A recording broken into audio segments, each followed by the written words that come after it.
Hi there, it's Allan here from Loud Clear Glasgow, and we're doing a little follow-up piece to our earlier video on PMC Prophecy with Toby, who's one of the acoustic and R&D engineers at PMC.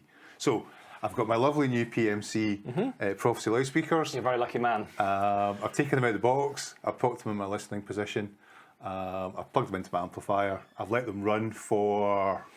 We say sort of several hundred hours, but realistically, if you put some loud noise through it for a good couple of hours, you're going to get most of the way there. You're just loosening up the soft parts on the drivers, really. Okay. So I've run my speakers in for 24 hours overnight as well, and now I'm sitting down with my glass of wine and I'm going to set them up. What kind of factors should I take into account in order to get the best from them? So there's several things that I would normally try and run through as a positioning exercise to get the best out of any system.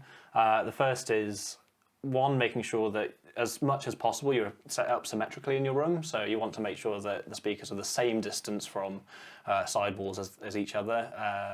You don't want one much further into the room than the other. That's a sort of basic positioning thing. So distance from back wall and side wall? Yeah, if possible. Obviously not every room that's possible. So you've got an L-shaped room or something like that. But as much as possible, that is a good goal, because then you're going to get the same reflected sound off each wall, and then it doesn't affect your stereo imaging.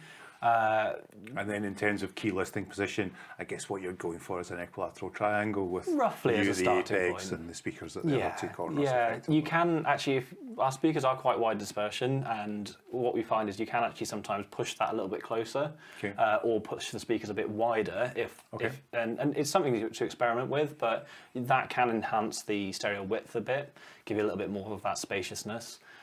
What you want to do really is sort of nudge them slowly wider and wider and wider apart.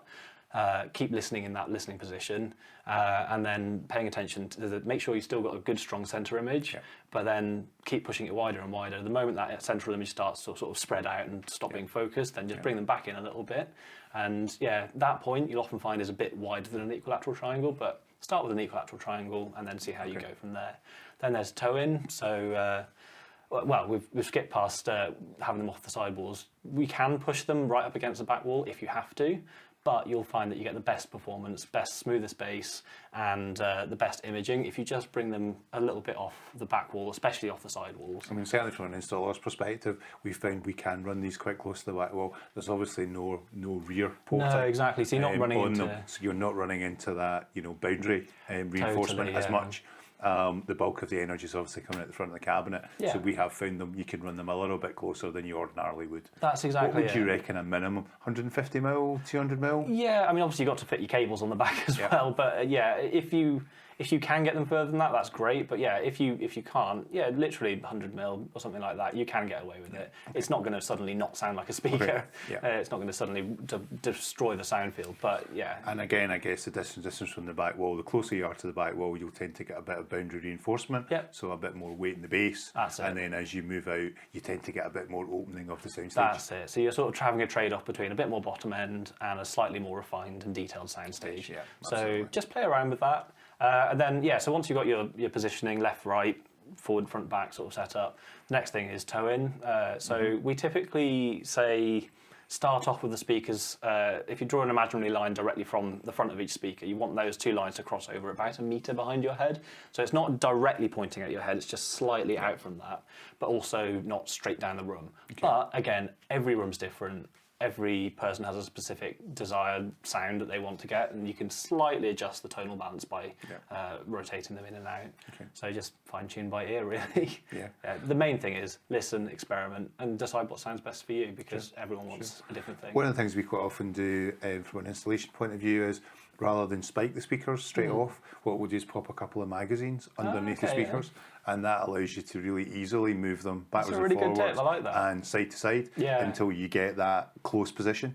And then at that point, you can then spike them, and you kind of know that when you spike them, you'll dry the bass up slightly and you'll tighten the bass up slightly. So if you bear that in mind, that's usually quite a good way of kind of positioning things. Because it can be quite challenging with spikes on, sort of very finely moving and them if around. you've got a hardwood floor or a nice carpet, you do not want to be dragging spikes across floors. That's a really good tip. I like that. So I might try that at home. There you go. Next time. Obviously, with stand mounts, you would recommend a good quality stand. Absolutely, Spiked ideally at the bottom. low mass, high mass stand? Any preference, or is that a personal choice again? I'd say everything is a personal choice, really. Yeah. At the end of the day, we tend to use quite high mass stands. Okay. Nothing absurd, but something with an inert filler like a sand in there or something like that to help damp out any resonances through the stand. Okay. Yeah. As you say, good quality spikes help a lot. Yeah. And the principle of that is really one, it lets you stabilise the speaker. So as you want to get your spirit level out, give it a check. Yeah. Check that it's front to back and side to side level. Also, if your floors aren't particularly even, the spikes let you stop any rocking. Yeah, and just like you can adjust and level Absolutely. them. But then also there's the whole thing of energy transfer into the floor, and you're making a very bad transfer point for energy. So energy can't really easily transfer into the floor. And and I guess and vice versa as well. Yeah, exactly. You're sort of isolating them. You're isolating from each other as well. Exactly. Yeah. So that's it. That's great. Okay. That's Cool, great, thank Toby. Thank you very much.